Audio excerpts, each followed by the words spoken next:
أعوذ بالله من الشيطان الرجيم.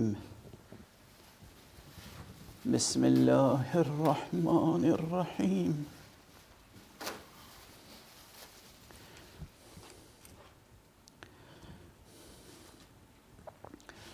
الحمد لله رب العالمين، والصلاة والسلام على أشرف الخلائق أجمعين، سيدنا وسيد الأولين والآخرين، حبيبنا وحبيب إله العالمين، إمام المرسلين وخاتم النبيين، أبي القاسم المصطفى محمد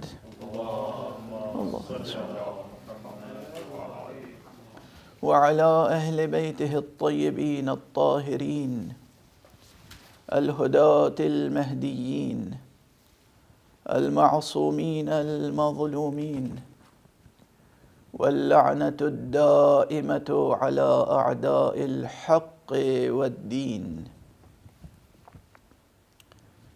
أما بعد، فقد قال الله تعالى عز اسمه في محكم كتابه ومتقن خطابه: بسم الله الرحمن الرحيم، واعتصموا بالله هو مولاكم فنعم المولى ونعم النصير.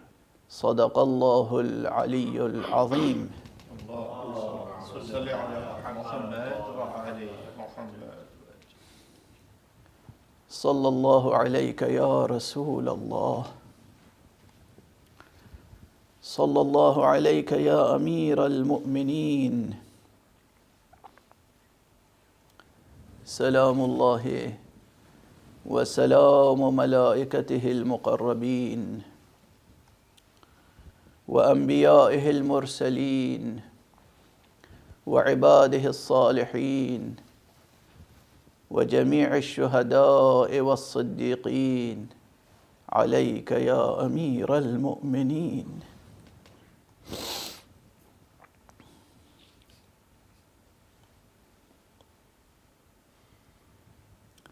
يا مولاي يا أمير المؤمنين،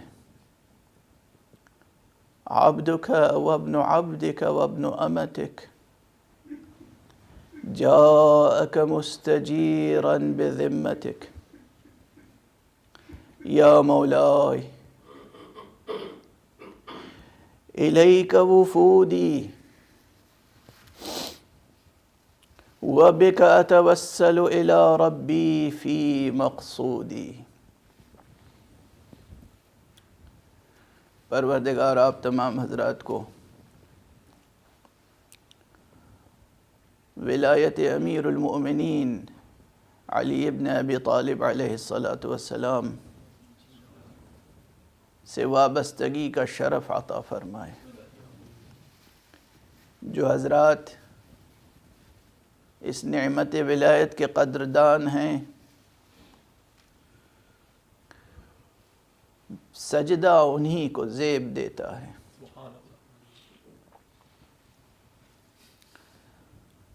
انہیں چاہیے کہ وہ سجدہ شکر بجا لائیں.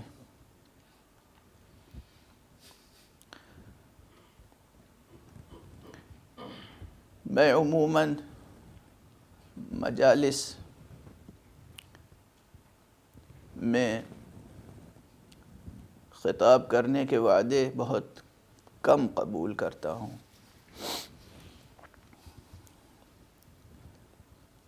یہ وعدہ تو پروردگار جزائے خیر عطا فرمائے.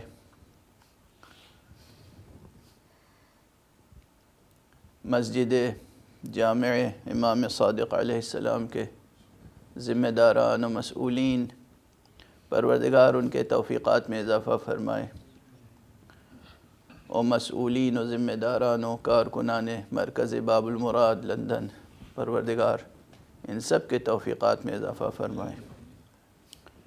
اور خصوصیت کے ساتھ جس ایک شخص کی وجہ سے میں نے یہ وعدہ قبول کیا، جسے میں زندہ شہید کہتا ہوں، پروردگار انہیں زندگی عطا فرمائے۔ وہ خود زندہ شہید ہیں اور 3 شہید بھائیوں کے سوگوار ہیں، سید نادر عباس زیدی، جن کے برادر گرامی سید نیر زیدی میرے لیے حقیقی بھائی سے کم درجہ نہیں رکھتے تھے۔ پروردگار ان سب کو اور ان تمام شہداء کو جو عشق اہل بیت کی خاطر شہید ہوئے ہیں، بلند سے بلند تر مرتبہ عطا فرمائیں۔ بہرحال یہ وعدہ ہو گیا تو کچھ عرض کرنا ہے۔ اصل میں وعدہ اس لیے نہیں لیتا ہوں کہ مجھے ایسے دور میں زندگی نصیب ہوئی ہے کہ گویم مشکل وگر نہ گویم مشکل، غالب کو اپنے پیچیدہ اور مشکل اشعار کی تشریح لکھنی پڑتی تھی، اور ہمیں اپنے نہایت سادہ اور واضح بیانات کی مزید توضیح کرنی پڑتی۔ یہ دور بہت عجیب ہے، خالص علمی اور ادبی زبان میں گفتگو کرنے والے مفقود ہو چکے ہیں، اور افسوس یہ ہے کہ دین فروشوں کی کثرت ہے اور عامیانہ زبان اور بازاری زبان میں گفتگو کے لوگ عادی ہوتے جا رہے ہیں۔ نعوذ باللہ من ذالک ونستجیر باللہ من ذالک۔ بہرحال آج سے یہ 3 مجالس کا جو سلسلہ شروع ہوا ہے، میں پروردگار عالم سے دست بدعا ہوں کہ پروردگار توفیق عطا فرمائے کہ میں ولایت امیر المؤمنین علی ابن ابی طالب علیہ السلام کے تعلق سے کچھ عرض کر سکوں۔ میں نے قرآن مجید کی جس آیت کا انتخاب کیا ہے، یہ آیت سورہ مبارکہ حج کی ہے۔ پوری آیت بھی میں نے نہیں پڑھی آپ کے سامنے، آیت کا آخری ٹکڑا صرف جان سخن اور روح سخن اس میں پوشیدہ ہے، اگرچہ آیت کا ایک ایک لفظ، ایک ایک کلمہ اہم ہے۔ سورہ مبارکہ حج کی 77ویں اور 78ویں آیتیں جو ہیں دونوں، 77ویں آیت پہ سجدہ واجب ہے، اس لیے سجدہ مستحب ہے، معاف فرمائیے گا، سجدہ مستحب ہے، مگر بہرحال سجدہ ہے، سجدہ مطلوب ہے، اس لیے میں نے وہ آیت نہیں پڑھی۔ اس آیت میں اور اس آیت میں دونوں میں غور فرمائیں تو مقام ائمہ اطہار کا کھل کر سامنے آئے گا قرآن مجید کی روشنی میں۔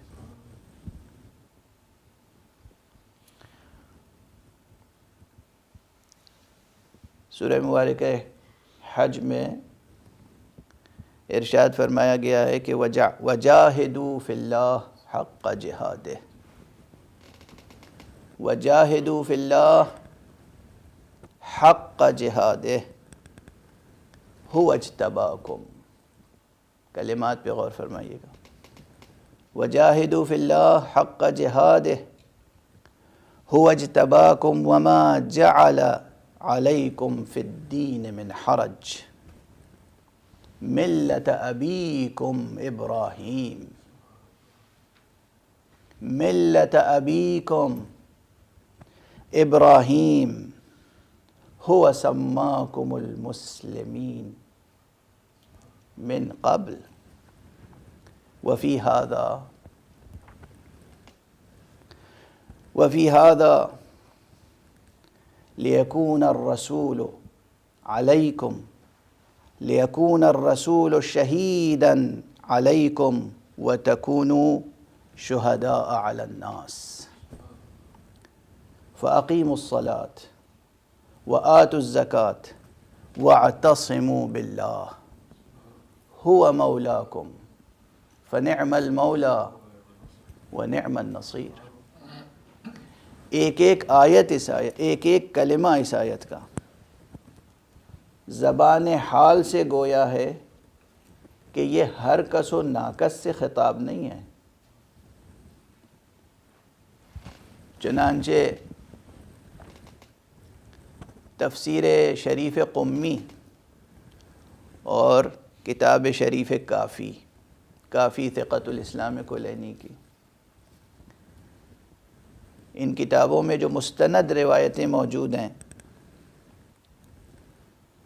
ان روایتوں میں ائمہ اطہار علیہم الصلاۃ والسلام کی جانب سے یہ وضاحت کی گئی ہے کہ یہ آیت اس میں حق سبحانہ و تعالیٰ کا خطاب کسی اور سے نہیں، ہم سے ہے۔ ہم اپنے ائمہ اطہار علیہم الصلاۃ والسلام کو منصوص من اللہ سمجھتے ہیں، ہم اپنے ائمہ اطہار علیہم الصلاۃ والسلام کو معصوم سمجھتے ہیں، ہم اپنے ائمہ اطہار علیہم الصلاۃ والسلام کو حق سبحانہ و تعالیٰ کی طرف سے منتخب سمجھتے ہیں، ہے نا؟ اور ہم سے دلیلیں مانگی جاتی ہیں، دلیلیں بکھری ہوئی ہیں قرآن مجید میں، دلیلوں کی کمی نہیں ہے، ایک دو دلیلیں نہیں ہیں، مگر ان کے لیے جو آنکھیں رکھتے ہوں اور آنکھیں کھول کر قرآن مجید کی تلاوت کرنے کی سعادت حاصل کرتے ہوں، جن کی چشم سر بھی باز ہو اور چشم قلب بھی، دل کی آنکھیں بھی کھلی ہوئی ہوں، جن کے اندر کسی قسم کا تعصب نہ ہو،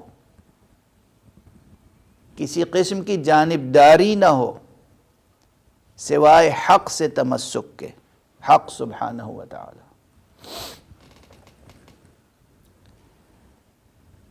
بہت تفصیل سے تو کوئی بحث بھی نہیں چھیڑ سکتا ہوں، اس لیے کہ وقت کی محدودیت ہوتی ہے، لیکن بس اشارات ہیں۔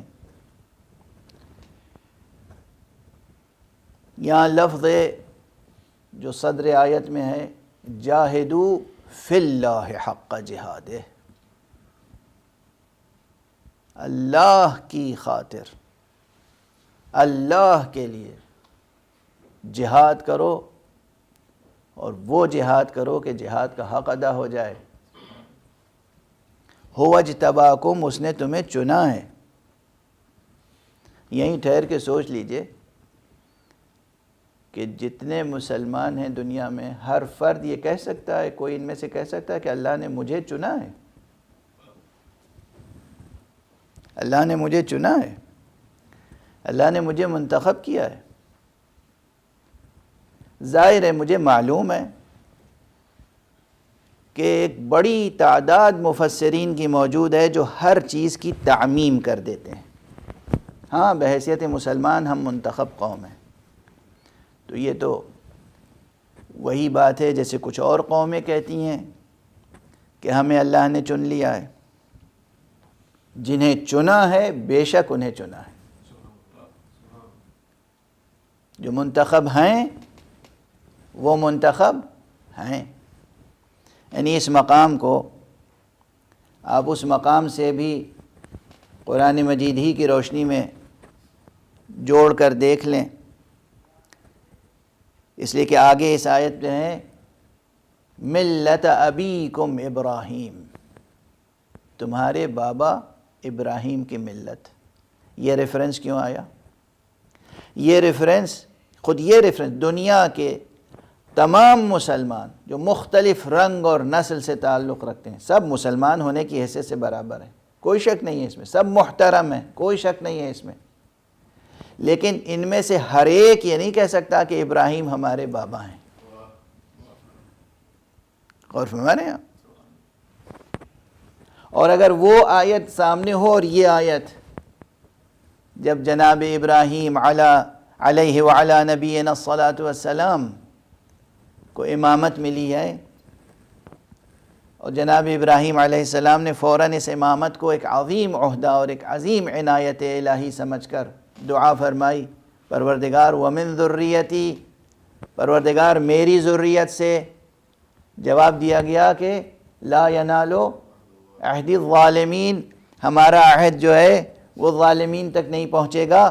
اگر وہ وعدہ الہی اور وہ دعائے ابراہیمی سامنے ہو کہ حق سبحانہ و تعالیٰ نے فرمایا ہے کہ ظالمین تک تو نہیں پہنچے گا ہمارا عہد، یعنی وہیں یہ مفہوم موجود ہے کہ جو اس میں سے عادل ہوں گے، معصوم ہوں گے، ان تک عہد پہنچے گا اور دعائے ابراہیمی مستجاب ہوگی۔ وہ پھر اس آیت کی طرف دیکھیں جہاں کہا جا رہا ہے هو اجتباکم، اس نے تمہیں چنا ہے، اس نے تمہیں منتخب کیا ہے۔ ملت ابیکم ابراہیم، تمہارے بابا ابراہیم کی ملت ہے۔ اور ہمارے آپ وقت نہیں ہے کہ اس سے زیادہ میں توضیح پیش کروں، وضاحت کروں، اور آپ حضرات کی فراست ایمانی پر اعتماد ہے کہ آپ حضرات کے لیے یہ اشارے کافی ہیں۔ میں اس آیت کے آخری ہی فقرے پر آ کر زیادہ توجہ مرکوز کرنا چاہتا ہوں۔ آیت کا اختتام کہاں ہوا؟ اس لیے کہ آیت کے ایک ایک لفظ پر ٹھہر کے گفتگو ہوگی تو پھر بہت تفصیلی گفتگو ہو جائے گی۔ اس وقت بھی یہ تقریباً کئی ساعتیں درکار ہوں گی، لیکن اتنی سکت نہیں ہے۔ وَاعْتَصِمُوا بِاللَّهِ، قرآن مجید میں اور مقام پر ہے وَاعْتَصِمُوا بِحَبْلِ اللَّهِ، یہاں کیا ہے وَاعْتَصِمُوا بِاللَّهِ۔ ترجمہ کرنے والے بریکٹ میں یہاں پھر وہی ترجمہ تقریباً کر دیتے ہیں جو وَاعْتَصِمُوا بِحَبْلِ اللَّهِ کا کرتے ہیں کہ اللہ کی رسی کو مضبوطی سے پکڑ لو۔ یہاں نہیں، وہ اور ہیں جنہیں کہا گیا ہے اللہ کی رسی کو پکڑ لو، یہ کچھ اور ہیں جنہیں کہا گیا ہے اللہ کو پکڑ لو۔ وَاعْتَصِمُوا بِاللَّهِ، بس تم اللہ سے وابستہ رہو، بس تم اللہ سے وابستہ رہو۔ وَاعْتَصِمُوا بِاللَّهِ هُوَ مَوْلَاكُمْ، وہ تمہارا مولا ہے۔ هُوَ مَوْلَاكُمْ، وہ تمہارا آقا ہے۔ یہاں بھی عام ترجمے کیا ہوتے ہیں؟ وہ تمہارا دوست ہے۔ هُوَ مَوْلَاكُمْ، اللہ تمہارا آقا ہے، حاکم ہے، سرپرست ہے۔ هُوَ مَوْلَاكُمْ فَنِعْمَ الْمَوْلَى وَنِعْمَ النَّصِيرُ، اور کیا بہترین مولا ہے اور کیا بہترین مدد کرنے والا ہے۔ یہ مضمون، اگر اس مضمون کو پھیلائیں قرآن مجید کی وسعتوں کے ساتھ، تو قرآن مجید میں لفظ مولا کئی مقامات پر آیا ہے۔ سورہ مبارکہ بقرہ کے آخر میں بھی انت مولانا فانصرنا علی القوم الکافرین، انت مولانا، پروردگار تو ہی ہمارا مولا ہے، تو ہی ہمارا آقا ہے، تو ہی ہمارا سرپرست ہے۔ اللہ سے گفتگو ہو رہی ہے نا۔ یہاں حق سبحانہ و تعالیٰ فرما رہا ہے هو مولاکم واعتصموا باللہ، اللہ سے وابستہ ہو جاؤ۔ یہاں پر ظاہر ہے کہ جو اہل ولا ہیں ان کے لیے یہ اشارہ کافی ہے کہ دیکھیے حق سبحانہ و تعالیٰ نے، اور یہ بہت عام ہر اہل ولا کے سامنے یہ نقطہ واضح ہے، روشن ہے، آفتاب نصف النہار کی مانند، جس طرح سورج روشن ہے، کہ یہ لفظ مولا حق سبحانہ و تعالیٰ نے اپنی ذات کے لیے بھی استعمال کیا ہے۔ یہ لفظ مولا حق سبحانہ و تعالیٰ نے اپنے رسول محمد عربی صلی اللہ علیہ وآلہ وسلم کے لیے بھی استعمال کیا۔ یہ لفظ مولا حق سبحانہ و تعالیٰ نے لسان مبارک نبوت سے حضرت امیر المومنین علی ابن ابی طالب علیہ السلام کے لیے بھی استعمال فرمایا، بغیر کسی قید و اضافت کے، جب پیغمبر صلی اللہ علیہ وآلہ وسلم نے فرمایا ہے وہ متواتر ترین حدیث، جس سے زیادہ متواتر کوئی حدیث ذخیرہ حدیث میں موجود نہیں ہے. یہ میں فنی اعتبار سے عرض کر رہا ہوں. اس سے زیادہ متواتر حدیث لفظاً و معناً پورے سرمایہ حدیث میں موجود نہیں ہے. یعنی جس طرح سے کہتے ہیں قطعی الصدور، جیسے ہم قرآن مجید کو ہاتھ میں اٹھا کر قسم کھا کے کہتے ہیں کہ یہ وہ الفاظ ہیں، کلمات ہیں جو زبان مبارک پیغمبر سے ادا ہوئے ہیں، یعنی وحی آئی اور یہ وحی کے کلمات، یہ قرآن ہمیں زبان پیغمبر سے ملا ہے. قرآن مجید جو دو دفتیوں کے درمیان موجود ہے، اس میں کسی شک اور شبہے کی گنجائش نہیں ہے. سرمایہ حدیث میں اگر اس یقین کے ساتھ کسی جملے کے لیے کہا جا سکتا ہے قرآن ہاتھ میں لے کر کہ قرآن کی قسم یہ جملہ حدیث کا پیغمبر کی زبان مبارک سے ادا ہوا ہے، تو وہ صرف وہی جملہ ہے جو منبر غدیر پر ادا ہوا تھا. من کنت مولا فہذا علی مولا.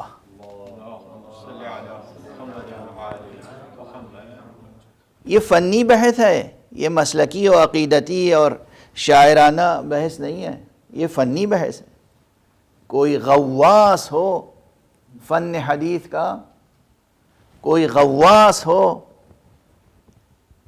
رجال و درایت کا، اور وہ چیلنج کر دے مجھے آ کر میرے اس فقرے پر، قرآن ہاتھ میں لے کر جس یقین کے ساتھ آپ کہتے ہیں کہ یہ قرآن متواتر ہے اور قطعی الصدور ہے کہ زبان مبارک پیغمبر سے یہ ادا ہوا، اسی یقین کے ساتھ اگر پورے حدیث کے سرمایے میں کسی جملے کے لیے آپ کہہ سکتے ہیں تو وہ یہ جملہ ہے. حق سبحانہ و تعالی بھی مولا ہے، رسول اللہ بھی مولا ہیں، امیر المؤمنین علی ابن ابی طالب علیہ السلام بھی مولا ہیں. ایک صلوات بلندر پڑھ دیں محمد.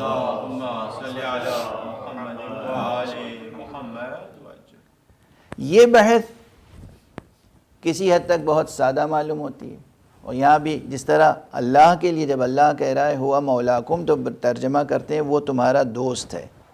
جو اللہ کو دوست بنا لیں اور دوست سمجھیں اور حاکم اور آقا اور سرپرست کا ترجمہ وہاں بھی نہ کریں، ان سے ہم کیا توقع کر سکتے ہیں؟ تو کوئی گلہ نہیں ہے، مجھے کوئی گلہ نہیں. اگر مجھے گلہ ہے تو ان سے جو اشہد ان علی ولی اللہ کہتے ہیں اور اس کے باوجود معنی ولایت میں بحث کرتے ہیں اور آج تک حدود ولایت میں بحث کرتے ہیں. حدود ولایت، کیا کیا اختیارات حق سبحانہ و تعالی نے دیے تھے اور کیا کیا اختیارات نہیں دیے تھے، اور پھر آپس میں یہ بحث نزاع کی حد تک پہنچتی ہے اور پھر مختلف مسلک بن جاتے ہیں اور مختلف مکاتب فکر بن جاتے ہیں. میں نہایت سادگی اور عاجزی اور اخلاص کے ساتھ عرض کر رہا ہوں، میری کوشش ہمیشہ یہ رہی اور یہی رہے گی انشاءاللہ کہ اختلاف نہ پیدا ہو. جہاں تک ممکن ہو سب کے سب ایک پرچم کے نیچے جمع ہوں، ایک دوسرے کے نظریات کو علمی اور ادبی انداز میں اور زبان میں سمجھنے اور سمجھانے کی کوشش کریں. ایک دوسرے کی نیتوں پہ فوراً حملہ نہ کریں اور ایک دوسرے کو جاہل ٹھہرانے کی کوشش نہ کریں. یہ ایک عجیب بات ہے. سب سے پہلے شیطان جہاں حاوی ہو جاتا ہے یا نفس جہاں غالب آ جاتا ہے انسان کی روح پر، وہاں یہ کیفیت ہوتی ہے کہ ذرا سا جس نے ایک کتاب پڑھ لی وہ سمجھتا ہے میں عالم ہو گیا بلکہ اعلم ہو گیا، اور بس میں نے جو سمجھ لیا باقی سب غلط ہیں. یہ عام مرض ہے، یہ بہت بڑا پینڈیمک ہے، یہ بہت عام مرض ہے، اور یہ طالبان علم کو، علماء کو ہلاک کرنے کے لیے کافی ہے اور جہنم میں پہنچانے کے لیے کافی ہے. کہ صرف اپنے کو عالم سمجھ لیا اور عالم سمجھ لیا اور دوسرے کے نقطہ نظر کو سمجھنے کی کوشش بھی نہیں کرتے۔ بہرحال مختلف مکاتب فکر مختلف عناوین سے قائم کر لیے گئے ہیں۔ یہاں ٹھہر کر ایک بات عرض کروں، حق سبحانہ و تعالیٰ کو سمجھنے کے لیے بھی، یعنی حقیقت توحید، نبوت کی حقیقت کو سمجھنے کے لیے بھی، چاہے وہ نبوت عامہ ہو اور چاہے وہ نبوت خاصہ ہو، یعنی نبوت حضرت ختمی مرتبت صلی اللہ علیہ وآلہ وسلم۔ اللہم صلی علی محمد وعلی محمد۔ ظاہر ہے کہ اس پینڈیمک کی وجہ سے اور حکومت کے خصوصی احکام کی وجہ سے تعداد آپ حضرات کی کم ہے، لیکن صلوات کی جو آواز ہے اس میں کمی نہیں آنی چاہیے۔ اللہم صلی علی محمد وعلی محمد وعجل۔ چاہے وہ حق سبحانہ و تعالیٰ کی معرفت ہو، چاہے نبوت عامہ ہو، چاہے نبوت خاصہ یعنی نبوت حضرت ختمی مرتبہ صلی اللہ علیہ وسلم، اور چاہے معرفت امامت و ولایت ہو۔ اس میں 4 اہم سورسز کی طرف اس وقت میں اشارہ کرنا چاہتا ہوں، صرف اشارہ ہے۔ سورسز، منابع، سرچشمے۔ سب سے پہلا سورس ظاہر قرآن مجید ہے، سب سے پہلا سورس قرآن مجید ہے۔ دوسرا احادیث پیغمبر ہیں صلی اللہ علیہ وآلہ وسلم۔ احادیث صحیحہ، صحیح سلسلوں سے، صحیح وسیلوں سے، صحیح واسطوں سے جو حضور پاک صلی اللہ علیہ وسلم کی حدیثیں ہیں، ارشادات ہیں، اور ائمہ اہل بیت کے ارشادات ہیں، عام حدیثیں۔ تیسرا سورس وہ خاص دعائیں ہیں، وہ اذکار ہیں جو معصومین علیہم الصلاۃ والسلام کیا کرتے تھے۔ ہے وہ بھی سرمایہ کس کا؟ حدیث کا، احادیث کے مجموعے میں وہ بھی ہے، لیکن اس کو تصنیف کر کے، جدا کر کے الگ ایک صنف قرار دیا ہے علماء نے، اور ابھی اس پر مزید کام کرنے کی ضرورت ہے۔ وہ دعائیں، وجہ کیا ہے دعاؤں کو الگ کرنے کی عام سرمایہ حدیث سے؟ عام حدیث میں گفتگو معصومین کرتے تھے عوام الناس سے، یا جو جس لائق ہوتا تھا اس سے ویسی گفتگو کرتے تھے۔ کوئی عالم ہے اس سے ویسی گفتگو، کوئی مفکر ہے اس سے ویسی گفتگو، کوئی عام انسان ہے، مزدور ہے، اس سے ویسی گفتگو، جو جس سطح کا ہوتا تھا نگاہ معصوم میں، اس سطح سے اس کے سوالات کا جواب دیتے تھے، اور مختلف حالات میں مختلف جواب دیتے تھے۔ تو یہ کلام کرتے تھے معصومین اس قانون کے تحت جہاں کہا گیا ہے کہ کلم الناس علی قدر عقولہم، لوگوں سے گفتگو کرو ان کی عقلوں کی سطح کو دیکھ کر، رعایت کرو، دیکھو ان کی سطح کیا ہے، فہم کی، فکر کی، عقل کی۔ لیکن یہ معصومین جب محراب عبادت میں ہوتے تھے اور جب دست دعا بلند کرتے تھے تو اب عوام سے گفتگو نہیں ہوتی تھی، اب خدا سے گفتگو ہوتی تھی۔ وہاں پر معیار گفتگو، معیار کلام، سطح فکر معصوم کچھ اور ابھر کے سامنے آتی تھی۔ اس لیے عام دعا، عام حدیثوں سے ہٹ کر، عام مکالمات سے ہٹ کر دعاؤں کا سرمایہ ایک خاص اہمیت رکھتا ہے۔ اسے علیحدہ ایک مستقل سورس ہے حق شناسی کا، نبوت شناسی کا، امامت شناسی کا، اور معاد شناسی کا۔ تیسرا سورس، پہلا سورس قرآن، دوسرا سورس اہم حدیثیں، تیسرا سورس دعائیں اور اذکار۔ اذکار ایک فقرے کا ذکر ہے، 2 سطر کا ذکر ہے، مگر وہ ذکر قیامت کا ذکر ہے۔ مثلا جناب امیر المؤمنین علی ابن ابی طالب علیہ السلام کا وہ 3 فقرہ بہت مشہور ہے۔ الہی کفا بی عزا ان اکون لک عبدا وکفا بی فخرا ان تکون لی ربا انت کما احب فاجعلنی کما تحب. خدا کی قسم اس سے مختصر اور اس سے جامع دعا اور مناجات ممکن نہیں ہے. یہ وہ ہیں نا کہ جن کے سید و سردار حضرت ختمی مرتبت محمد مصطفیٰ صلی اللہ علیہ وآلہ وسلم نے صلی علی محمد وعلی محمد فرمایا تھا. کیا فرمایا تھا؟ اعطیت جوامع الکلم، ہمیں جوامع کلم عطا کیے گئے. بہت پرانا ترجمہ میرا یہ کہ یعنی ہمیں الفاظ کے کوزوں میں معانی کا کوثر سمو دینے کا ہنر عطا کیا گیا ہے.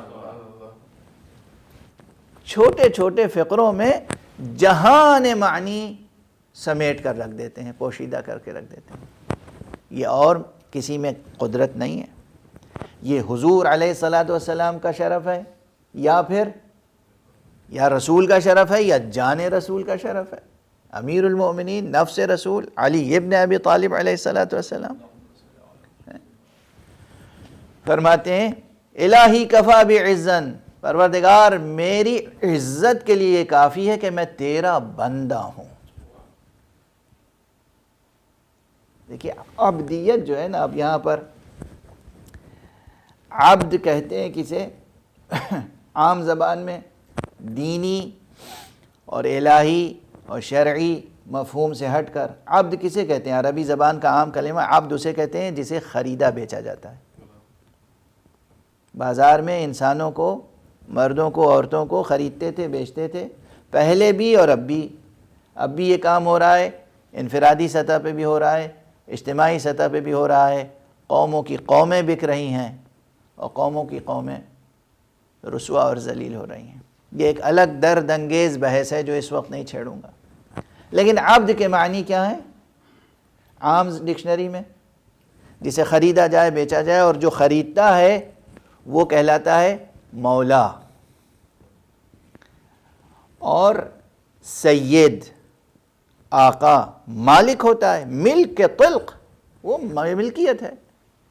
اور یہ ہے عبد قن، خالص بندہ. عبد ذلیل، ذلیل یعنی کوئی خود اختیار نہیں رکھتا، ہر کا اپنا سر بسر تسلیم ہے، جو وہ مالک کہے گا وہ کرے گا. ایک انسان دوسرے انسان کا عبد ہو، یہ ہے رسوائی کی بات، یہ ہے ذلت کی بات عام اصطلاح. لیکن یہ انسان حق سبحانہ و تعالی کا عبد ہو، یہ ہے عزت کی بات. ابھی یہاں ذرا ٹھہر کر عبد کے لفظ و عبدیت پہ دو ایک باتیں اور عرض کروں گا میں، چونکہ درمیان میں فقرہ آ گیا امیر المومنین علی ابن ابی طالب علیہ السلام کا، تو بس ترجمہ کر کے آگے بڑھ جاؤں. حالانکہ بہت مشہور و معروف مناجات ہے حضرت کی، مختصر ترین اور جامع ترین. الہی میرے معبود، میرے پروردگار، کفا بعزن، میرے لیے عزت کے لیے یہ کافی ہے کہ ان اکون لک عبدا، کہ میں تیرا بندہ رہوں، تیرا عبد رہوں.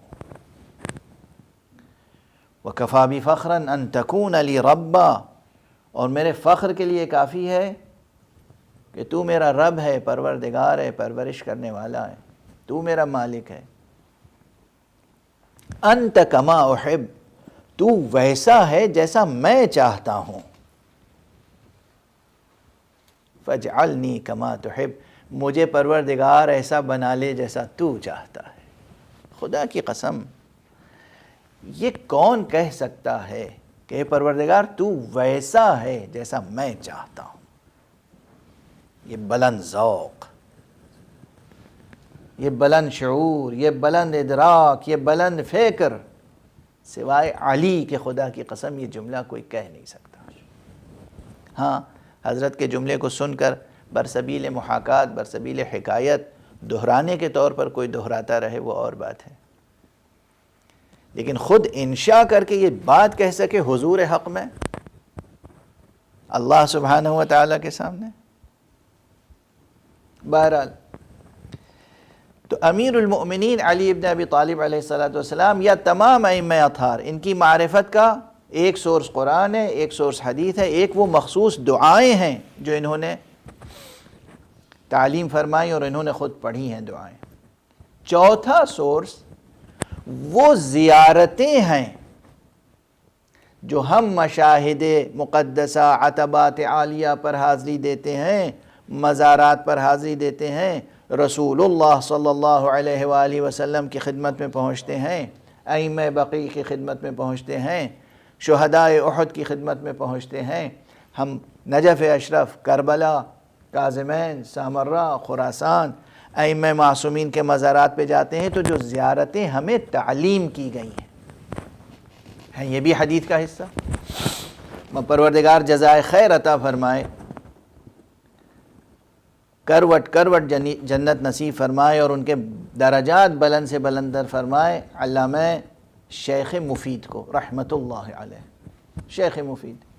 شیخ مفید وہ پہلے شخص ہیں جنہوں نے تمام مجموعہ حدیث سے زیارات کو الگ کر کے ایک مجموعہ مرتب کیا، منتخب، اور وہ کتاب ان کی مشہور ہوئی بعنوان کتاب المزار، جو المزار الصغیر کے نام سے بھی مشہور و معروف ہے چونکہ وہ چھوٹی سی کتاب ہے، اور اس کے بعد ان کے نقش قدم پر چلتے ہوئے دوسرے علماء، محققین، فقہاء، فحول، عرفاء، انہوں نے پھر اس صنف پہ اور کام کیا۔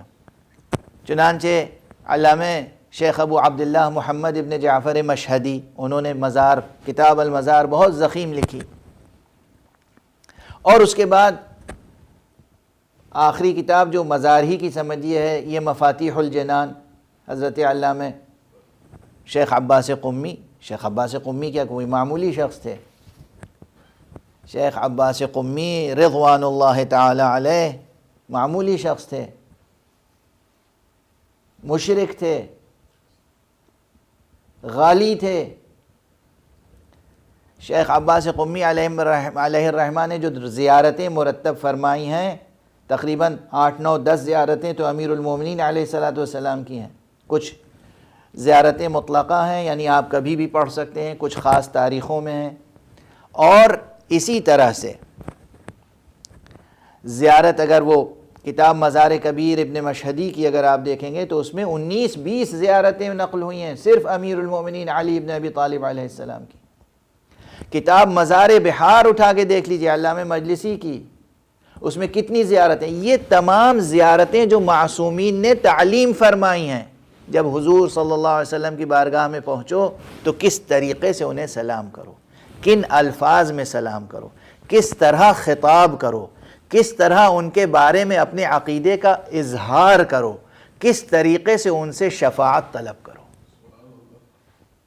یہ اسی طرح جب تم امیر المومنین علی ابن ابی طالب علیہ السلام کی بارگاہ میں پہنچو، ادب کیا ہے، کس طرح جاؤ، گھر سے چلو تو کس طرح، کس اہتمام سے، ظاہری اور باطنی طہارت کا کیا اہتمام ہونا چاہیے، راستے میں تمہاری زبان پہ کیا ذکر ہونا چاہیے اور تمہارے دل اور ذہن کی کیفیت کیا ہونی چاہیے، جب شہر نجف میں داخل ہو تو کیا کیفیت ہونی چاہیے، جب گنبد مبارک پہ نظر پڑے تو کیا کیفیت ہونی چاہیے، جب قبر مبارک کے قریب پہنچو تو اس وقت تمہیں کیا کلمات کہنے چاہیے۔ ان کلمات میں جو معصومین نے تعلیم فرمائے ہیں ایک بڑا ذخیرہ ہے معرفت ذات امام کا، معرفت کا۔ صرف یہ ہے کہ آپ رسمی طور پہ گئے اور آپ نے سوچا ہے کوئی رسم ادا کرنی ہے، یہ جملے کہنے ہیں اور کہا اور چلے گئے، گزر گئے، ان الفاظ پہ غور کرنے کی زحمت نہیں فرماتے ہیں۔ افسوس ہے ان پر جو 10-10 سال اور 20-20 سال یا کم سے کم 5-5 سال نجف میں رہتے ہیں اور اس کے بعد واپس آتے ہیں اور پھر بھی ان مطالب کے منکر ہو جاتے ہیں جو مطالب زیارات میں موجود ہیں، زیارات میں موجود ہیں۔ حضرت شیخ عباس قمی نے فرمایا ہے کہ دروازے امیر المومنین علیہ السلام پہ پہنچو اور اذن دخول یعنی بارگاہ میں حاضری کی اجازت طلب کرو، تو اس میں ایک فقرہ ہے. کیا فقرہ ہے؟ یا مولا یا امیر المومنین عبدک وابن عبدک وابن امتک، اے امیر المومنین، اے میرے آقا، اے میرے حاکم، اے میرے سرپرست، میں آپ کا بندہ ہوں، آپ کے بندے کی اولاد ہوں، آپ کی کنیز کا بیٹا ہوں، اور آپ کی بارگاہ میں آیا ہوں پناہ لینے کے لیے. البتہ کیا یہاں بندگی سے مراد وہ بندگی ہے جو حق سبحانہ و تعالیٰ سے مخصوص ہے؟ ظاہر ہے کہ نہیں ہے. ممکن نہیں ہے کہ کوئی مشرک علی کی بارگاہ میں زیارت کے لیے آ جائے، اور ممکن نہیں ہے کہ کوئی مشرک علی کی بارگاہ میں زیارت کے لیے آئے تو مومن بن کے واپس نہ جائے. مگر ممکن ہے کہ کوئی امیر المومنین علی ابن ابی طالب علیہ السلام پر ایمان رکھتا ہو اور کافر ہو یا مشرک ہو، جو علی ابن ابی طالب علیہ السلام کا غلام ہوگا، غلام، بندہ بن کے رہے گا علی کا. اور لفظ بندہ تو اردو میں عزیزو میں کیا عرض کروں، اردو میں تو آپ کسی کو بھی بندہ کہہ دیتے ہیں نا. یہ تو بازاری زبان کا بھی حصہ ہے اور ادبی زبان کا بھی حصہ ہے نہیں ہے؟ یعنی ذوق زبان سے بھی محروم ہو چکے ہیں حضرات، ذوق زبان سے محروم ہو چکے ہیں. خدا نہ کرے کہ امیر المومنین علی ابن ابی طالب علیہ السلام کی شان میں، ان کی محبت میں، ان کی ولایت میں کوئی تقصیر اور قصور کا مرتکب ہو جائے، خدا نہ کرے.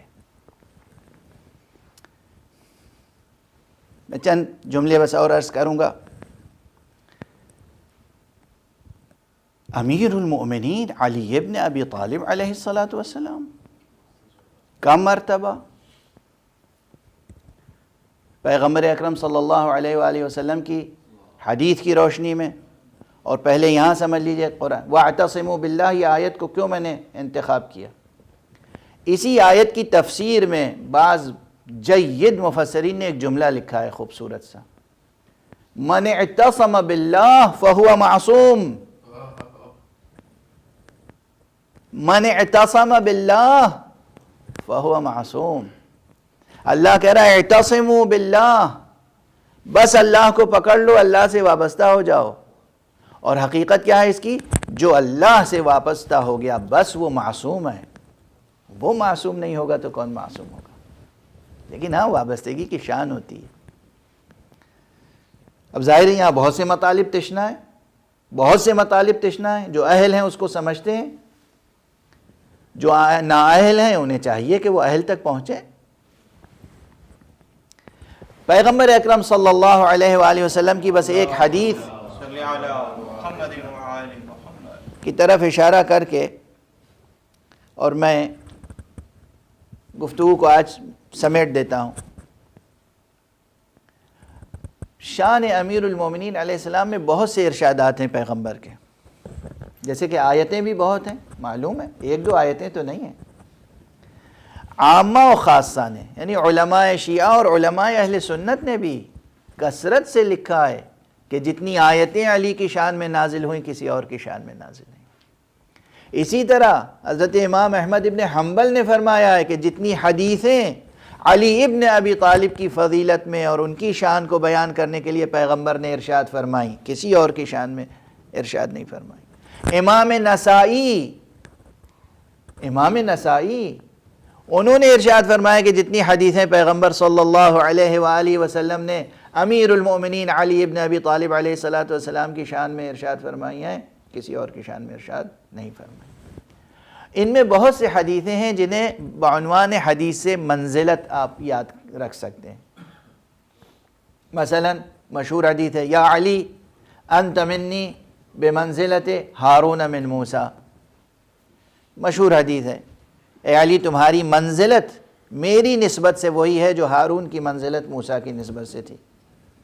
اس وقت میں دوسری بات عرض کر رہا ہوں، یہ حدیث بھی صرف یہ نہیں کہ علماء شیعہ نے نقل کی ہو، بلکہ ابن اثیر، علامہ ابن اثیر نے مشہور کتاب اسد الغابہ میں بھی نقل فرمائی ہے یہ حدیث اپنی سند سے، اور امیر المومنین علیہ السلام کے تذکرے میں ابن عساکر نے تاریخ دمشق میں لکھی ہے، اور محدث شافعی نے، محدث مغازلی نے، اور نہ جانے کتنے محدثین نے، علماء اہل سنت، شوافع، مالکی، حنبلی، حنفی، تمام علماء نے لکھی ہے، اور علماء شیعہ نے تو لکھی ہی ہے کہ حضرت نے ایک مرتبہ فرمایا یا علی انت بمنزلۃ الکعبہ، اے علی تمہاری منزلت ویسی ہے جیسے کعبے کی منزلت ہے، تؤتی ولا تأتی، لوگ کعبے کی طرف آتے ہیں، کعبہ کہیں نہیں جاتا ہے۔ غور فرمائیں آپ، ظاہر ہے کہ یہ حضور نے خود وہیں پر ایک جملہ ارشاد فرمایا ہے کہ فَإِنْ أَتَاكَ هَؤُلَاءِ الْقَوْمِ وَسَلَّمُوا لَكَ الْأَمْرِ، تو اگر یہ قوم تمہارے پاس آئے اور خود سر تسلیم خم کرے اور یہ امر تمہارے سپرد کرے، تب تو تم قبول کرنا، ورنہ تم نہیں جانا ہرگز۔ یعنی حضور علیہ السلام نے جو وصیت فرمائی تھی اور جو منزلت بیان کی تھی، اس پر آپ نے حرف بحرف عمل کیا، پوری زندگی۔ مگر میں یہاں پر ایک جملہ اور عرض کر رہا ہوں، کعبے کی جب ایک مثال دی گئی، وہ کس نے مثال دی ہے؟ وہ جو صاحب جوامع الکلم ہے، جو چھوٹے چھوٹے جملوں میں معانی کا سمندر سمو دینے کا ہنر رکھتا ہے، قدرت رکھتا ہے۔ کبھی آپ نے غور فرمایا ہے کہ کعبے کا جا کے آپ سب کعبے کی طرف سجدہ کرتے ہیں تو کعبے کی عبادت تو نہیں کرتے نا، عبادت تو حق سبحانہ و تعالیٰ کی، مگر سامنے کون ہے؟ کیا ہے؟ کعبہ۔ جب حج پہ جاتے ہیں تو طواف کرتے ہیں، کیا عمل ہے؟ ایک پتھر کی عمارت ہے، اس کے گرد طواف کر رہے ہیں۔ یہ علامت کس بات کی ہے؟ طواف کس بات کی علامت ہے؟ کبھی غور فرمایا؟ ایک رسم ہے، بس ایک رسم ہے ادا کرنا، ایک رسم ہے جس کے معنی ہمیں نہیں معلوم ہے، چونکہ پروردگار نے کہا ہے اس لیے انجام دیتے ہیں۔ یہ اس جذبے کو، اس فکر کو اور اس ملکے کو بیدار کرنے اور مستحکم کرنے کے لیے ہے کہ تمہیں دراصل اللہ سبحانہ و تعالیٰ کے گرد اپنی پوری زندگی کو رکھنا ہے۔ محور حق سبحانہ و تعالیٰ ہے، محور اللہ ہے۔ زندگی گردش کرے تو حق کے گرد۔ جب ہم طواف کرتے ہیں خانہ کعبہ کا اور اس کے بعد ہمارے سامنے یہ حدیث آتی ہے یا علی انت بمنزلت الکعبہ، اے علی تمہاری منزلت کعبے کی منزلت ہے، تو یقین کیجئے میں تو اس سے یہ سمجھتا ہوں کہ ہمیں یہ سکھایا گیا ہے کہ اللہ کی بندگی کرنی ہے، مگر اس کا ظاہر یہ ہے کہ تمہیں اس دنیا میں اپنی زندگی کا محور ذات علی کو بنا لینا ہے۔ محور ہماری زندگی کا، ہماری سوچ، ہماری فکر، ہمارا استدلال، ہماری قانون سازی، ہمارا اخلاق، ہمارے گھر کے اخلاقیات، ہمارے سماج کے اخلاقیات، سیاسیات سے اقتصادیات تک، محور ہماری زندگی کا ذات علی ابن ابی طالب ہونا چاہیے، جس طرح سے کہ حج کے دوران طواف کا محور خانہ کعبہ ہوتا ہے۔ نماز پڑھتے ہیں ہم اپنی پیشانی زمین پہ رکھتے ہیں، کوئی شخص بھی زمین پہ رکھ دے پیشانی تو عبادت کہلائے گی؟ نہیں، عبادت اس نیت سے ہوگی کہ حق سبحانہ و تعالیٰ کے حکم سے اگر پیشانی رکھی ہے، اس کے بتائے ہوئے طریقے سے ان آداب اور شرائط کے ساتھ، تو وہ عبادت ہے۔ واضح ہے؟ کوئی سیر و سیاحت کی غرض سے خانہ کعبہ مکے چلا جائے، مدینے چلا جائے، بہت سے بد نصیب جاتے ہیں اسی نیت سے، کیا وہ عمرہ اور حج کہلائے گا؟ عبادت کہلائے گی؟ نہیں۔ ہے خانہ کعبہ، اس کے گرد چاروں طرف گھوم گھوم کے بہت توجہ سے آپ نے دیکھی اور اینٹیں گن لی اور پردے کو دیکھا اور تصویریں کھینچ لیں، یہ طواف کہلائے گا؟ مخصوص نیت کے ساتھ خانہ کعبہ کے گرد حق سبحانہ و تعالیٰ کی قربت کے ارادے سے گردش کرنا، یہ گردش ہوگی کعبے کے گرد مگر ہوگی عبادت اللہ کی۔ اسی طرح پوری زندگی ہم اپنی امیر المومنین علی ابن ابی طالب علیہ السلام کی اطاعت اور بندگی میں وقف کر دیں بحکم خدا، تو اطاعت خدا کی ہوگی، بندگی خدا کی ہوگی۔ بظاہر اطاعت علی کی ہوگی لیکن حقیقتاً بندگی اللہ سبحانہ و تعالیٰ کی ہوگی، حق کی بندگی ہوگی، حق کی بندگی ہوگی۔ اللہ کی بندگی کرنی ہے تو علی کی ویسی بندگی کرو جیسے ایک غلام ایک آقا کے ساتھ وابستہ ہوتا ہے، ایک غلام، زر خرید غلام۔ اور یہ تمام علی کے مراتب، میں نے زیارتوں کا کیوں حوالہ دیا تھا؟ زیارتوں میں اور کیا کیا کچھ ہے۔ زیارت امین اللہ سے متعلق بس اب آخری فقرہ ہے آج، باقی مباحث کل اور پرسوں انشاءاللہ عرض کروں گا۔ زیارت امین اللہ ایک عام زیارت ہے، اور میں عرض کرتا ہوں کہ مومنین کو ہر روز یہ زیارت پڑھ لینی چاہیے، اپنے گھر سے دور سے جہاں بھی ہوں زیارت پڑھ لینی چاہیے۔ زیارتوں کے مجموعے میں علماء کہتے ہیں کہ جو معتبر ترین زیارتیں ہیں از لحاظ سند اور از لحاظ متن، معتبر ترین ان میں سے ایک یہ زیارت ہے جو ہمارے اور آپ کے چوتھے امام امام زین العابدین علیہ الصلوۃ والسلام امیر المؤمنین علی ابن ابی طالب علیہ الصلوۃ والسلام کے مزار مبارک پر پہنچتے ہیں اور چوتھے امام خود یہ زیارت پڑھتے ہیں۔ 3 سطروں کی زیارت ہے، اس کے بعد دعا ہے۔ اور میں عرض کرتا ہوں، البتہ یہ ظاہر ہے کہ طلاب علوم دینیہ کے لیے، ہمارے ساتھیوں کے لیے، دوستوں کے لیے اور علماء کے لیے ہے کہ اس آیت کا، اس زیارت کا یہ صرف ایک فقرہ جس میں خطاب ہے امیر المومنین علیہ الصلوۃ والسلام سے، السلام علیکہ یا امیر، السلام علیکہ یا امین اللہ، السلام علیکہ یا امیر المومنین۔ اس میں جہاں پر یہ 3 فقرے جو ہیں زیارت کے، اس میں پورا علم کلام سمویا ہوا ہے جو امامت سے متعلق ہے، خصوصیت سے امیر المومنین علی ابن ابی طالب علیہ الصلوۃ والسلام کی امامت سے متعلق پورا علم کلام۔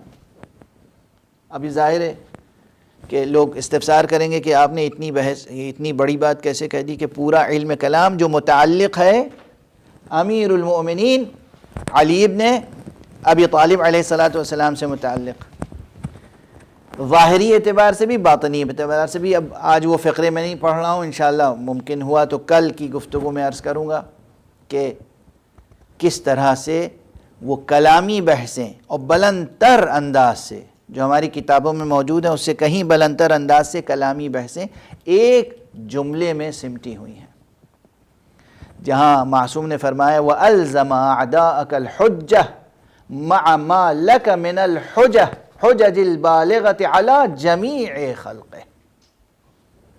کیا قیامت کا جملہ ہے، کیا قیامت کا جملہ ہے۔ آج اب اس جملے کا میں نہ ترجمہ کروں گا اور نہ مزید بیان، بس اب بیان کو سمیٹ رہا ہوں۔ یہ علی ہیں، معصوم علی، یہ علی ہیں، ولی اللہ علی، یہ علی ہیں جن کو آج کل ماہ مبارک رمضان ہے، آپ روزانہ زیارت پڑھتے ہوں گے نا، روزانہ دعائے افتتاح پڑھتے ہوں گے۔ دعائے افتتاح میں کس طریقے سے بیان کیا گیا ہے کہ درود کے حصے میں، صلوات کے حصے میں اللہم وصل علی علی امیر المؤمنین ووصی رسول رب العالمین عبدک وولیک عبدک وولیک واخی رسولک وحجتک علی خلقک وآیتک الکبریٰ والنبأ العظیم۔ یہ دعا ہے، اس سے کیا معرفت امیر المومنین کے ابواب نہیں کھلتے ہیں؟ زیارتوں میں بھی آیا السلام علیکہ یا ایہا النبأ العظیم، السلام علیکہ ایہا النبأ العظیم الذی ہم فیہ مختلفون۔ یہ پورا فقرہ زیارت میں آیا ہے، اس پر تفصیل سے کہیں گفتگو ہوئی۔ بہرحال آج کی شب وہ شب ہے جو خانہ علی میں قیامت کی شب ہے۔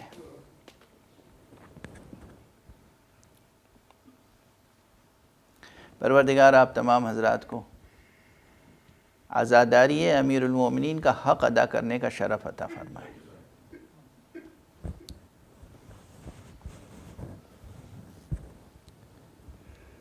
بحار الانوار میں یہاں پھر وہ بحثیں چھڑ سکتی ہیں، امام کو علم کتنا تھا، غیب کا علم تھا یا نہیں، اور ولایت تکوینیہ تھی یا نہیں، یہ سب بحثیں اس وقت نہیں چھیڑوں گا۔ بحار الانوار میں کافی میں دوسری معتبر مستند کتابوں میں معتبر سندوں کے ساتھ اور بعض صحیح سندوں کے ساتھ اس کثرت سے روایتیں موجود ہیں کہ امیر المومنین علیہ السلام اپنے قاتل کو پہچانتے تھے، شخصاً پہچانتے تھے۔ امیر المومنین اس شب کو جانتے تھے جس شب آپ کی شہادت واقع ہوگی۔ امیر المومنین کو یہ خبر حبیب کبریا محمد مصطفیٰ صلی اللہ علیہ وآلہ وسلم نے دی تھی۔ متعدد روایتیں، ایک دو نہیں ہیں، جن میں سے ایک روایت یہ ہے کہ امیر المومنین تشریف فرمائے مسجد کوفہ میں، ایک طرف امام حسن و امام حسین تشریف فرمائے، ایک طرف اصحاب، اور سامنے سے عبد الرحمن ابن ملجم گزرتا ہے، لعنت اللہ علیہ، علیہ لعائن اللہ۔ اور ایک موقع یہ ہے کہ وہ امام کو سلام نہیں کرتا، بغیر سلام کیے گزر جاتا ہے۔ مختلف مواقع ہیں، ایک دو نہیں، مختلف مواقع۔ جو لوگ بیٹھے ہیں تعجب سے کہتے ہیں کہ یہ عبد الرحمن ابن ملجم سامنے سے گزر گیا، آپ کو سلام نہیں کیا آقا اس نے؟ آپ نے کہا ہاں، ایک ٹھنڈی سانس بھری اور کہا کہ یہ تو میرا قاتل ہے۔ فرمایا یہ میرا قاتل ہے، سر مبارک میں ہاتھ رکھا، یہ میرے سر کے لہو سے میری داڑھی کو خضاب کرے گا۔ خدا کی قسم میرے حبیب مصطفیٰ نے جو کچھ کہا ہے وہ سچ ہے۔ لوگوں نے تعجب سے دیکھا حضرت کو اور کہا یا امیر المومنین، پھر آپ اسے قتل کیوں نہیں کر دیتے؟ نہایت اطمینان سے فرمایا تم عجیب و غریب باتیں کرتے ہو، ابھی اس نے جرم کیا نہیں اور میں اس کو سزا دے دوں؟ کیا شان ولایت ہے اور کیا شان عدالت ہے۔ میں خلاصہ عرض کر رہا ہوں، امیر المومنین علیہ السلام کی عزاداری میں گریے میں بھی کمی نہیں ہونی چاہیے۔ کیوں عرض کر رہا ہوں؟ اس لیے کہ امام حسین علیہ السلام کے تذکرہ مصائب پر جس رسول نے بار بار گریہ کیا ہے، روایات میں موجود ہے اسی رسول نے امیر المومنین کے ذکر شہادت پر بھی گریہ کیا ہے۔ روایت میں موجود ہے امیر المومنین علی ابن ابی طالب علیہ السلام کی شہادت کا تذکرہ کر کے مسجد میں پیغمبر نے گریہ فرمایا ہے۔ پیغمبر نے گریہ فرمایا۔ جس امام پہ پیغمبر نے گریہ کیا ہو، جس امام پر اہل بیت نے بار بار گریہ کیا ہو، اس لیے کہ بار بار آپ خبر دیتے تھے کہ میری شہادت کا وقت قریب آنے والا ہے۔ منبر کوفہ پر ہیں، تشریف فرمائے، خطبہ دے رہے ہیں، خطبہ دیتے دیتے ایک مرتبہ ٹھہرے اور داہنی طرف اب امام حسن بیٹھے ہوئے ہیں، بائیں جانب امام حسین تشریف فرمائے۔ ایک مرتبہ امام حسن کی طرف نظر ڈالی، کہا بیٹا حسن، اس مہینے کی کتنی تاریخیں گزر گئیں؟ کہا بابا 13 تاریخیں گزر گئیں۔ ایک انداز ہے نا، ایک انداز ہے، یہ تو نہیں ہے کہ حضرت کو نہیں معلوم، ایک انداز ہے اظہار کا، ایک کرب کا اظہار ہے۔ بائیں طرف دیکھا، بیٹا حسین کتنے دن رہ گئے ہیں ماہ مبارک رمضان کے؟ کہا بابا 17 دن اور رہ گئے ہیں۔ پھر آپ نے کہا خدا کی قسم یہی وہ مہینہ ہے جس میں میں تم لوگوں سے جدا ہونے والا ہوں، یہی وہ مہینہ ہے، وہ تاریخ بس قریب آنے والی ہے جب اشقل آخرین میرے سر کے لہو سے میری داڑھی کو خضاب کرے گا۔ جب یہ فرماتے تھے تو اصحاب گریا کرتے تھے، حسنین بلکنے لگتے تھے، گریا کرتے تھے۔ آج کی شب وہی شب ہے، ایسی ہی شب تھی وہ شب جو سن 40 ہجری میں کوفے میں آئی اور قیامت لے کے آئی۔ آپ حضرات کے سنے ہوئے واقعات ہیں، مگر ہر مرتبہ جب سنتے ہیں تو دل کلیجہ منہ کو آنے لگتا ہے، دل تڑپتا ہے، سینہ پھٹتا ہے۔ شروع سے امیر المومنین 3 لقمے سے زیادہ افطار میں تناول نہیں فرماتے ہیں۔ کسی دن امام حسن کے ہاں، کسی دن امام حسین کے ہاں، اور 18 رمضان 19ویں کی شب اپنی چھوٹی بیٹی جناب ام کلثوم کے مہمان ہیں۔ جناب ام کلثوم طبق میں افطار کے وقت 1 پیالہ دودھ، تھوڑا سا نمک اور 2 روٹیاں جو کی لے کر تشریف لائی ہیں۔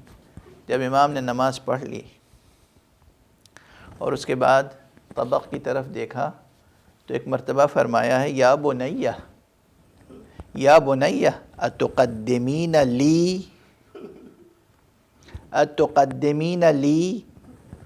لونین فی طبق واحد، اے بیٹی کیا میرے لیے ایک طبق میں 2 طرح کے سالن لے کے آئی ہو، 2 طرح کی غذائیں لے کے آئی ہو؟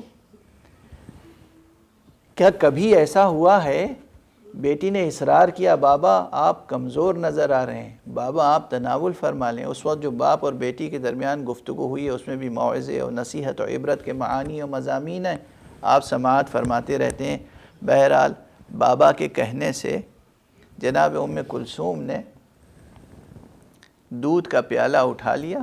امیر المومنین علیہ الصلوۃ والسلام نے اس نمک سے 3 لقمے تناول فرمائے اور اس کے بعد اٹھ کر بار بار صحن خانہ میں تشریف لے جاتے تھے اور بار بار واپس آ جاتے تھے، بار بار صحن خانہ میں تشریف لے جاتے تھے، بار بار واپس آ جاتے تھے، اور انا للہ و انا الیہ راجعون، انا للہ و انا الیہ راجعون ارشاد فرماتے رہتے تھے۔ گھر میں کوہرام سا برپا تھا، یہاں تک کہ سحر نمودار ہوئی۔ امیر المومنین آمادہ ہوئے ہیں، امیر المومنین آمادہ ہوئے۔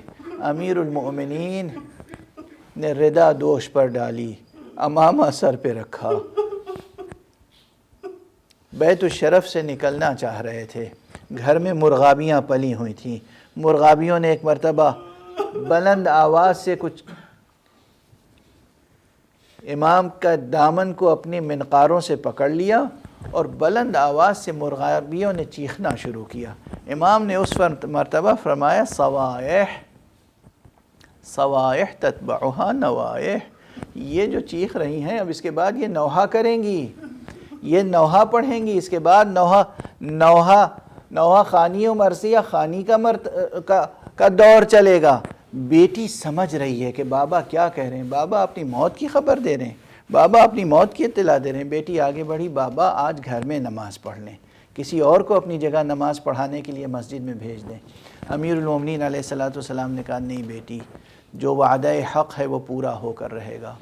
امیر المومنین بیت الشرف سے نکلے، مسجد میں تشریف لے گئے۔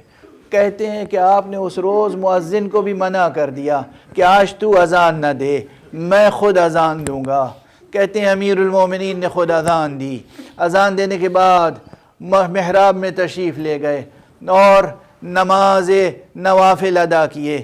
اب یہاں روایتوں کا اختلاف میں اس وقت ذکر نہیں کرنا چاہتا، بس 2 فقرے عرض کرنا چاہتا ہوں۔ امام علیہ الصلوۃ والسلام نے نماز کا آغاز فرمایا، کہتے ہیں کہ بعض روایتوں میں، عامہ کی بعض روایتوں میں کہ نافلہ پڑھ رہے تھے، لیکن ہمارے یہاں جو مشہور و معروف و متداول روایت ہے، جماعت تھی، نماز صبح پڑھا رہے تھے، پہلی رکعت کا دوسرا سجدہ تھا جب شقی نے امام کے سر مبارک پر تلوار لگائی ہے، اور امام نے فرمایا فزت و رب الکعبہ، خدا پروردگار رب کعبہ کی قسم میں کامیاب ہو گیا۔ رب کعبہ کی قسم میں کامیاب ہو گیا۔ ایک کوہرام برپا ہوا، زمین و آسمان کے درمیان کوہرام برپا ہوا۔ تہدمت واللہ ارکان الہدا، آواز بلند ہوئی، کس کی؟ جبرائیل کی آواز بلند ہوئی، جبرائیل کی آواز بلند ہوئی، ارکان ہدایت منہدم ہو گئے، امیر المومنین قتل کر دیے گئے، پورا کوفہ اومنڈ آیا۔ امام حسن اور امام حسین امام کے حکم سے اس دن مسجد تشریف نہیں لائے تھے۔ امام علیہ السلام کی جب ضربت کی آواز سنی، خبر سنی، دوڑ کے مسجد میں پہنچے، دیکھا بابا تڑپ رہے ہیں، درد سے تڑپ رہے ہیں، درد سے تڑپ رہے ہیں، اور زخم میں مٹی اٹھا اٹھا کر ڈال رہے ہیں۔ یہ ابو تراب ہیں، یہ ابو تراب ہیں، مٹی اٹھا اٹھا کر ڈال رہے ہیں، اور سورہ مبارکہ طٰہٰ کی آیت پڑھ رہے ہیں، منہا خلقناکم وفیہا نعیدکم ومنہا نخرجکم تارۃ اخری، اسی خاک سے ہم نے تمہیں پیدا کیا ہے، اسی خاک میں ہم تمہیں پلٹا کر لے جائیں گے، اسی خاک سے دوبارہ ہم تمہیں اٹھائیں گے۔ یہ درس ہے۔ علی اس وقت بھی قرآن کا درس دے رہے ہیں، علی اس وقت بھی توحید کا درس دے رہے ہیں، علی اس وقت بھی آخرت کا درس دے رہے ہیں۔ ایک تلاوت علی مکمل درس ہے، مکمل درس ہے۔ جناب امام حسن پہنچے، بابا یہ میں کیا دیکھ رہا ہوں؟ گریہ شروع کیا۔ امیر المومنین علیہ السلام نے فرمایا، بیٹا حسن پہلے نماز مکمل کرا دو۔